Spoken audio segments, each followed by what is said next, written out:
솔로몬이 성전을 건축하는 것을 완공했습니다. 외벽도 잘 만들었고 그 안에 인테리어 공사도 했고 그리고 그 안에 여러 가지 기구들을 놓는 작업까지 해서 이제 성전의 모든 건축 계획이 다 이루어져서 지금은 여러 백성들 앞에서 솔로몬이 연설하는 내용이 오늘 본문의 말씀 가운데 기록되어 있습니다. 지금 솔로몬이 이스라엘 백성들을 향해서 연설을 하고 있는데 지금 이 장면이 어떤 장면일까요? 이를테면 준공식 행사를 하는 것 같습니다. 우리 교회도 건축하고서 입당 예배를 드렸는데 그 입당 예배의 기운이, 그 감격이 아직도 있으십니까? 너무 좋았던 것 같아요. 이 안에 들어와서 우리가 참 감사하면서 그동안 하나님께서 우리를 어떻게 인도해 주셨는가 생각하면서 참 벅찬 가운데 입당 감사 예배를 드린 적이 있었는데요. 오늘 이 솔로몬이 여러 백성들 앞에서 말하고 있는 이 내용은 지금까지 솔로몬이 성전을 건축하면서 그 성전 건축의 그 준공식과 같은, 준공사를 하는 것과 같은 그런 연설을 하고 있는 내용이 오늘 본문의 말씀이라 하겠습니다. 솔로몬은 무슨 말을 하냐면 우리가 하나님의 성전을 지었다라고 하는 것을 선언하고 있는 것이죠. 이 성전은 무엇인가? 하나님을 위한 집으로 지었다고 표현하고 있습니다. 하나님께서는 캄캄한 데 계시겠다 하셨사오나 이런 말씀을 하신 적은 없지만, 그러나 하나님께서는 굳이 이런 성전을 요구하신 것은 아니죠. 하나님께서 요구하신 것은 아니지만, 그러나 정말 하나님을 사랑하는 마음으로 다윗이 이 성전을 짓기를 원하였고, 다윗에게 허락되지 않았을 때 그 아들 솔로몬이 성전을 짓게 되는, 그렇게 헌신의 결과로 성전을 짓게 되었는데요. 이 성전은 무엇인가? 하나님을 위한 집이다. 하나님께서 거주하실, 영원히 거주하실 하나님의 이름을 둘 집이라고 하는 것이 성전이라 하겠습니다. 성전이 무엇입니까? 오락을 즐기는 장소가 아니죠. 성전이 무엇입니까? 춤을 추는 장소가 아닌 것입니다. 성전이 무엇입니까? 그곳에서 사람들이 즐기기 위한 식당처럼 그런 역할을 하는 장소가 아니라 하나님이 영원히 계실 처소로서 지었다고 13절 말씀 가운데 표현하고 있습니다. 하나님께서 영원히 계실 집으로 성전을 지었다고 표현하고 있는데, 사실 이 표현은 맞는 것 같으면서도 잘못된 표현이라고 할 수가 있겠습니다. 하나님께서 계신 집이라, 하나님께서 영원히 계신 집이라고 하는 그 말이 정확한 표현일까요? 정확한 표현이 아닐 겁니다. 왜냐하면 하나님은 장소에 구애받지 않는 하나님이시기 때문에 그런 것이죠. 하나님이 어느 한 장소에만 머물러 계시는 하나님이 아니라 우리가 믿는 하나님은 어디든지 계시는 하나님이세요. 하나님이 안 계신 곳이 없고 하나님은 어디나 계신 하나님이신데, 그 하나님의 이름을 둘 집을 따로 만들었다고 하는 것 자체가 사실은 어폐가 있는 말씀이라 하겠습니다. 하나님은 어떤 한 곳에, 한 장소에 머물러 계시는 것이 아니라 누구든지 하나님을 진실로 믿고 신뢰하고 따르면 하나님을 찾는 사람에게는 그 사람이 어디에 있든지 하나님께서 나타나 주시고 함께 해주시고 하나님의 역사를 베풀어 주시는 것이죠.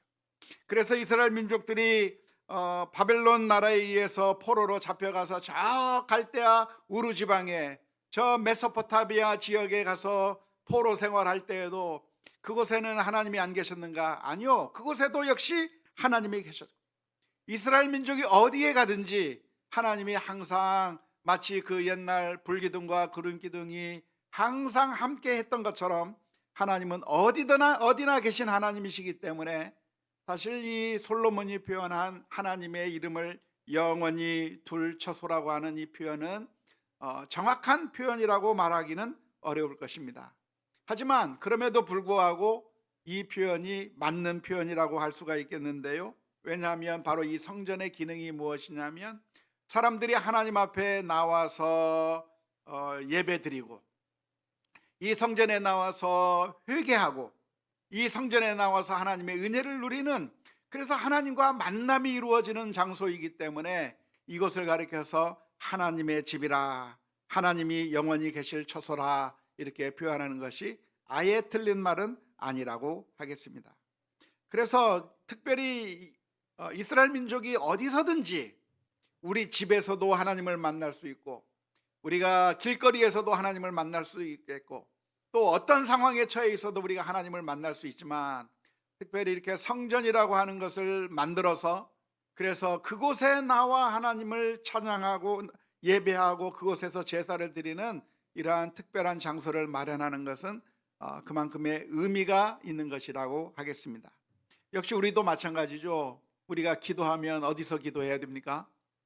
어디서든지 기도하는 게 가능하죠. 그렇지만 왜 교회에 나와서 기도해요? 힘든 일 있을 때 교회에 나와서 기도했다고 그래요. 왜 그렇습니까? 특별히 그 목적을 위해서 만들어 놓은 것이고, 우리가 우리의 몸이 움직여서 특별히 그러한 곳을 찾아가서 예배드리고 그러한 곳을 찾아가서 기도하고 하는 것은 우리에게 영적인 유익이 있기 때문에 그런 것이라고 할 수가 있겠는데요. 하나님께서 특별히 이스라엘의 여러 지방 가운데서 예루살렘이라고 하는 이 도시를 선정하셨고, 이곳에 성전을 짓게 만들어서 여기서 하나님께 제사하고 회개하도록, 그리고 하나님을 만나는 장소를 만들어 줬다고 하는 것이 의미가 있다고 할 수가 있겠습니다. 그래서 이스라엘 민족은 어떻게 했는가? 자기네 집에서 살면서도 절기 때만 되면, 유월절이 있다든지 여러 가지 초막절이 있다든지 그런 유대의 큰 절기들이 있으면 자기 마을에 살던 사람들이 예루살렘으로 와서 거기서 하나님께 예배하고 제사하고 또 하나님을 경배하고 돌아가는 그런 시스템으로 하나님 앞에 나올 수 있는 자리로 만들었다고 하는 것을 우리가 알 수가 있습니다. 그래서 결론은 무엇인가? 우리가 우리의 삶 가운데서 하나님을 향해 찾아 나와서 하나님 앞에 예배 드리는 것이 그 옛날 이스라엘 민족에게 필요했던 것처럼 우리에게도 늘 하나님을 찾고 예배하는 그런 삶이 우리 모두에게 있어야 될 줄로 믿습니다. 절기 때마다 나와서 하나님의 은혜를 기억했던 이스라엘 민족, 그리고 죄를 지을 때마다 하나님 앞에 나아가서 속죄의 제사를 드렸던 이스라엘 민족, 뿐만 아니라 감사할 일이 있을 때 하나님 앞에 나와서 예배했던 이스라엘 민족들의 삶이었는데, 우리들의 삶도 늘 하나님께 예배하는 삶, 그런 삶이 되어야 될 줄로 믿습니다. 성전이 문제가 되었던 것은 거기서 제사를 드리기는 했지만 그들의 마음이 하나님에게서 멀리 떠나 있을 때 문제가 된 것이지, 성전 자체가 문제가 된 것은 아닙니다. 이스라엘 민족들이 하나님 앞에 나와서 예배드리고 제사하고 하는 것이 반드시 필요했던 것이죠. 우리도 역시 그러한 것이 필요한 것인데, 하지만 이스라엘 민족들의 문제는 무엇이냐면 제사는 드리지만 마음이 떠나버린 것이죠. 형식적으로만 드린 것이죠. 그것이 문제였기 때문에 우리는 어떻게 해야 되는가? 하나님 앞에 나올 때 신령과 진정으로 예배하는 믿음의 사람들이 되어야 될 줄로 믿습니다. 하나님은 누구를 찾습니까? 하나님 앞에 진실로 나오는 사람, 참으로 참된 마음으로 나오는 사람을 찾는 것이죠. 요한복음 4장 24절의 말씀에 예수님께서 말씀해 주셨습니다. 하나님은 영이시니 예배하는 자가 무엇으로 예배할지니라? 영과 진리로 예배할지니라. 도대체 영과 진리로 예배한다는 말이 무슨 말일까요? 영과 진리로 예배한다? 영과 진리로 예배한다? 그 개념이 분명하게 확 다가오지 않지 않습니까? 그런데 이 영과 진리로라고 하는 말이 무엇이냐면,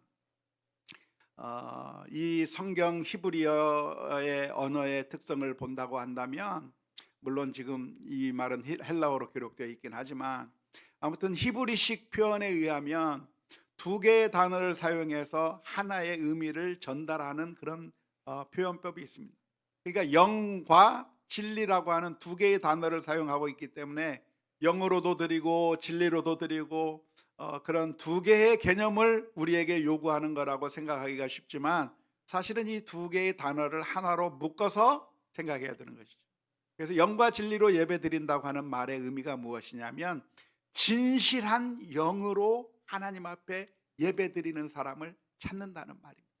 그러니까 쉬운 표현으로 말하자면 참된 마음으로, 우리가 진실한 마음으로 하나님 앞에 나오는 자를 하나님께서 찾으시고, 우리가 예배 드릴 때 어떻게 드려야 되는가? 참된 마음으로, 형식적인 그런 행동이 아니라 사람들이 나를 보기 때문에 그 사람들의 눈에 의해서 그 사람들에게 보이기 위해서가 아니라 정말 하나님을 진실한 마음으로 찾는, 그 진실한 마음으로 하나님 앞에 예배 드리는 것이 필요하다고 말씀해 주신 것입니다. 따라서 우리는 어떻게 예배를 드려야 되는가? 진실한 마음으로, 참된 마음으로, 하나님 앞에 바로 선 마음으로 하나님 앞에 예배 드리는 우리 모두가 다 되어야 될 줄로 믿습니다. 정치인들처럼 하면 안 되는 거예요. 정치인들은 어떻게 합니까? 정치인들은 기도하면서 무엇인가를 하려고 합니다. 어느 국가에서, 기독교 국가에서는 무슨 국무회의를 하면서 기도하자고 하고 그러면서 그 정책을 어떻게 세웁니까? 반기독교적인, 하나님의 사랑과는 전혀 관계없는 정책을 저지르면서도 우리가 기도하자 하면서 그렇게 쇼를 하는 것이죠. 하나님 앞에 기도한 것이 아니라 사람들에게 표를 얻기 위해서, 사람들의 인기를 얻기 위해서, 신앙 있는 사람들의 지지를 받기 위한 수단으로 하나님의 이름을 망령되이 사용해버리는 것이, 그게 정치인들의 모습인 것이죠. 우리가 하나님 앞에 참된 마음으로 하나님 앞에 나가야 되는데 그게 아니라 그것을 이용해 먹기 위한 그런 모습을 보이는 것은 하나님 앞에 아무런 가치가 없다고 하는 사실을 우리가 기억해야 되는 것입니다. 오늘 우리도 어떻게 해야 되는가? 사람들 앞에 보이기 위해서, 저 사람들은 정말 경건한 사람이라고 하는 박수를 받기 위해서, 사람들이 나를 칭찬해 주는 그런 모습을 위해서 내가 신앙적인 모습을 보이는 것이 아니라 하나님 앞에 예배할 때는 어떻게 예배해야 되는가? 사람들에게 보이기 위해서가 아니라 하나님 앞에 진실로 회개하는 마음으로, 하나님 앞에 온전히 하나님의 은혜를 간구하는 마음으로, 진실한 마음으로 하나님 앞에 나아가는 우리 모두가 다 되어야 될 줄로 믿습니다. 오늘 이렇게 솔로몬이 하나님의 성전을 지어놓고 이 하나님 앞에 예배드리는 그 축사를 하고 있는데, 건축사를 하고 있는데, 중공사를 하고 있는데, 이 이야기를 통해서 우리가 하나님의 그 이름이 이 성전 안에 두었다고 하는 것, 이것이 유명무실한 것이 아니라 정말로 우리에게 유익한, 영적으로 유익한 것이 되기 위하여 신령과 진정으로 하나님 앞에 나아갈 수 있는 우리 모두가 다 될 수 있기를 주님의 이름으로 축원합니다. 두 번째로, 솔로몬은 오늘 이 이야기를 하면서 하나님께서 이 모든 것을 이루셨다고 고백합니다. 열왕기상 8장 15절의 말씀에 보니까 이렇게 표현합니다. 왕이 이르되 이스라엘의 하나님 여호와를 송축할지로다. 여호와께서 그의 입으로 내 아버지 다윗에게 말씀하신 것을 이제 그의 손으로 이루셨도다 라고 고백을 합니다. 성전을 지어놓고서 하는 말이 무엇이냐면 하나님께서 다윗에게 약속하신 그 약속을 하나님께서 친히 하나님의 손으로 이루셨다라고 고백하고 있는 것이죠. 8장 20절에서도 이렇게 표현하고 있습니다. 이제 여호와께서 말씀하시는 대로 이루시도다. 내가 여호와께서 말씀하신 대로 내 아버지 다윗을 이어서 일어나 이스라엘 왕위에 앉고 이스라엘의 하나님 여호와의 이름을 위하여 성전을 건축하고 라고 표현하고 있습니다. 성전을 지은 것이, 성전을 누가 지은 것인가요? 솔로몬이 지었어요. 솔로몬이 지었는데 사실은 솔로몬은 힘을 별로 안 썼겠죠. 명령만 했겠죠. 누가 지었습니까? 건축자들이 성전을 지었어요. 많은 사람들이 이 성전을 짓기 위해서 많은 일꾼들이 동원이 돼가지고 이 성전을 다 지었고 그 계획을 이루는데 솔로몬이 앞장서서 모든 것을 관할하면서 성전이 잘 지어질 수 있도록 모든 사람들이 합력해서 성전을 지은 겁니다. 그런데 그 성전을 짓고 난 다음에 솔로몬의 고백이 8장 15절에서 고백하는 그 고백이 무엇이냐면,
약속하신 대로 하나님께서 이루신 것이라고 하는 믿음의 고백을 한 줄로 믿습니다. 잘못된 관점이 있는데요. 일을 해놓고 불신자들은 뭐라고 이야기합니까? 불신자들은 이것은 내가 이룬 것이다 라고 하는 게 불신자들의 잘못된 생각입니다. 정반대로 광신도, 맹신도의 생각은 무엇입니까? 자기는 하나도 안 하면서 하나님께서 다 이루어 주시기를 기다리고 있는 게 맹신, 광신의 모습이라고 할 수가 있는 것이죠. 하나님께서 지어주신다고 했어, 하나님께서 이루신다고 했어, 그러니까 나는 손 놓고 나는 기도만 할 거야, 기도만 하면 하나님께서 알아서 만들어줄 거야 라고 생각하는 것은 맹신, 광신의 모습이라고 할 수가 있겠습니다. 참된 성경적인 관점의 신앙, 참된 믿음은 무엇입니까? 내가 최선을 다하면서 내가 할 수 있는 일들을 모두 다 해서 모든 것을 다 이루어 놓고 그것이 나의 힘과 노력으로 이루어진 것이 아니라 하나님의 은혜라고 하는 것을 고백하는 것이 참된 믿음의 모습이라고 하는 사실을 기억해야 될 줄로 믿습니다. 우리가 기도하는 것도 역시 마찬가지인데요. 기도만 하고 있으면 될까요? 안 될까요? 될 것 같기도 하고. 성경의 가르침은 우리가 할 수 있는 것을 다 해야 돼요. 좋은 대학에 합격하고 싶으면 기도만 열심히 하고 있으면 돼요? 아니요. 공부 열심히 해야 돼요. 공부 열심히 해서 하나님 도와주세요 하면서 열심히 공부해야 좋은 학교 가는 거예요. 어떻게 하면 비즈니스가 잘 돼요? 하나님 우리 비즈니스가 잘 되게 해주세요. 기도만 하고 아무것도 안 하고 있으면 하나님께서 알아서 다 해주죠. 아니요. 그렇게 하는 게 아니고 최선을 다해서 열심을 다해서 비즈니스를 성공시키기 위해서 막 부단한 노력을 해야 되는 거예요. 부단한 노력을 하면서 하나님 도와주세요. 하나님께서 함께 해주세요. 기도하면서 노력해야 되는 거예요. 그래서 우리 성도들이 마음속에 가지고 있어야 될 태도가 무엇인가? 일하면서 기도하고 기도하면서 일하라. 라틴어로 오라 에트 라보라, 라보라 에트 라 오라. 오라는 뭐예요? 기도하라. 라보라는 일하라. 에트는 그리고 오라 기도하라. 에트 그리고 라보라 일하라. 이 두 가지를 함께 하면서 이 모든 것들이 내 힘과 능력이 아니라 하나님의 은혜로 된 것이라고 하는 믿음의 고백이 있어야 될 줄로 믿습니다. 솔로몬은 성전을 짓기 위해서 엄청난 노력을 했어요. 엄청난 수고를 했죠. 그리고 모든 것을 정말 최선을 다해서 지었는데 그것을 짓고 난 다음에 솔로몬의 고백은 하나님께서 약속하신 대로 하나님께서 이루어 주신 것이라고 고백하며 찬양했던 것을 보면서 오늘 우리도 하나님 앞에 믿음으로 서는 우리 모두가 다 될 수 있기를 주님의 이름으로 축원합니다. 오늘 우리 크리스천들의 삶은 참된 믿음의 모습이 우리들의 삶 가운데서 나타나야 합니다. 하나님 앞에 기도하면서 우리 가정을 위해서 기도한다고 하면 우리 가정이 잘 되기 위해서 내가 희생하고 내가 사랑을 더 보이고 내가 참고 인내하고 말하는 것도 한 번 더 생각하고 두 번 생각하고 하면서 좋은 가정 만들기 위해서 우리 아이들의 마음을 아프게 하지 않기 위해서 우리 아이들로 하여금 분노하게 하지 않기 위해서 부단한 노력을 하면서 사랑의 가정을 만들어가면서 하나님 앞에 도와달라고 기도해야 되는 거예요. 우리가 하는 그 일 가운데서 내가 맡은 일 가운데서 성공하기 원한다면 하나님 앞에 기도하는 가운데 최선을 다해서 수고하고 애쓰는 가운데 부단한 노력을 하면서 하나님께서 도와달라고 기도하며 나아가는 우리 모두가 다 되어야 될 줄로 믿습니다. 그 옛날 솔로몬이 성전을 짓고 하나님 앞에 감사와 찬송을 올렸던 것처럼 우리가 수고하고 얻었지만 그 모든 수고와 노력 속에서도 하나님의 은혜였다고 하는 사실을 믿음으로 고백할 수 있는 우리 모두가 다 될 수 있기를 주님의 이름으로 축원합니다. 찬송하십시오.